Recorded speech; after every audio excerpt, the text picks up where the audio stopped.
This is something I've never shared with anyone before.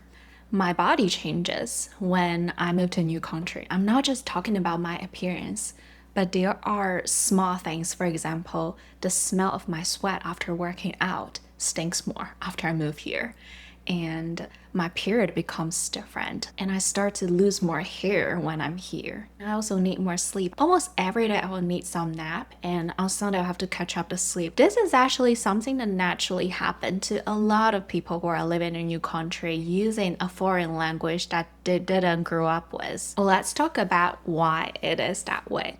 There is actually a lot of neuroscience research showing that when you are using a second language at work in your daily life, your brain has to work way harder, especially if you do speak a mother tongue and then you're working and living in a second language environment.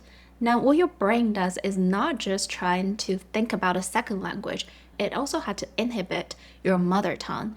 So after a long day, you speak English at work, in school, and you call your parents on the phone, you immediately have to switch to your mother tongue.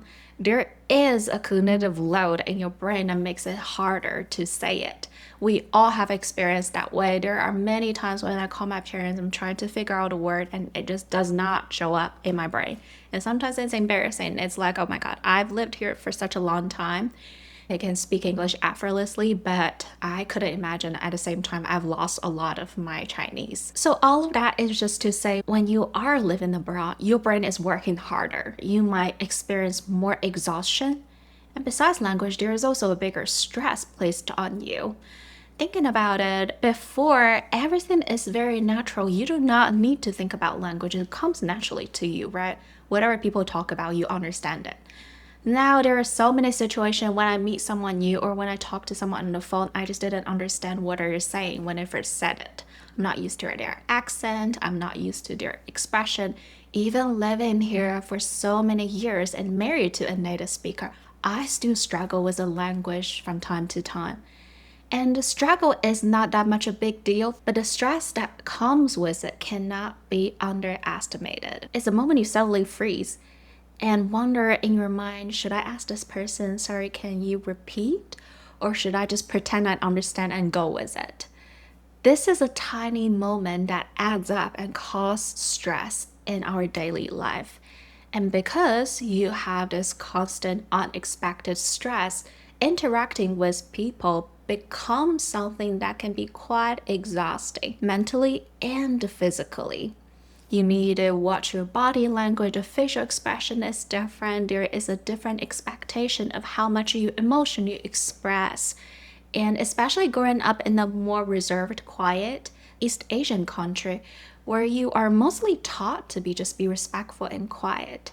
It is really hard to constantly having to push yourself out there and to talk to other people, especially if you have a career like me that's very person oriented and heavily dependent on the language. And the last part that people ignores a lot is your stomach. The food you're eating is very different. I always tell people when I was back home, I was spoiled child. Whenever I come home and eat dinner, my mom will always ask my stepfather to cook 5 dishes, sometimes just for the three of us. We would have at least 2 types of protein, maybe a fish and beef at the same time, and then 3 types of vegetables. But here, everything is simple. For dinner, we always have 1 carb, 1 protein, 1 vegetable. And people sometimes even omit a vegetable. This is just how food is here. So it causes so much frustration when I see food. I miss the food, not just emotionally, but my body miss it, my stomach miss it. As a result, you can experience a lot of gastrointestinal problem. I've had stomach issues for many years when I first come here. The fruit portion is different, the ingredient is different. We go buy chicken, it always smells stinky. I stopped liking chicken when I moved here because the produce are not as good.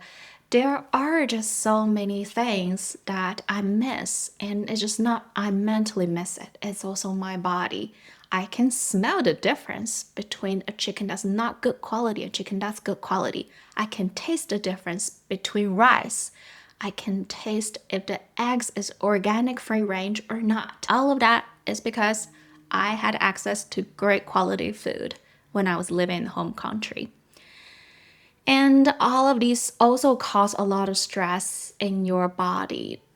You are what you eat, right? So if you changed what you're eating, you change your diet structure. Basically, your body changed itself too. So these physical stress and mental stress add up together, create a huge challenge for us to adjust. We want to name it. We want to recognize that it is difficult. If you're like me, experiencing unexplained stomach problem, that I had acid reflux every night for 3 years when I moved here. There wasn't a single night I can have a full night's sleep without waking up by my stomach pain. I am still experiencing times when I just feel like I need more sleep. And I still feel stressed whenever I know that I have to talk to someone I have never talked to on the phone. Knowing that these difficulty exist, at the same time, know that it does get better over time. But the first step is to recognize it and just be gentle with yourself. If you need more sleep, get more sleep. On the weekend, if you don't feel like you want to go out, it's okay to take a nap. Understand this is a hard process and give yourself time to adjust. And lastly, don't forget the most important thing is occasionally look yourself in the mirror eye to eye and tell yourself, I'm proud of you for being here, for being brave and doing something that most people do not dare to do.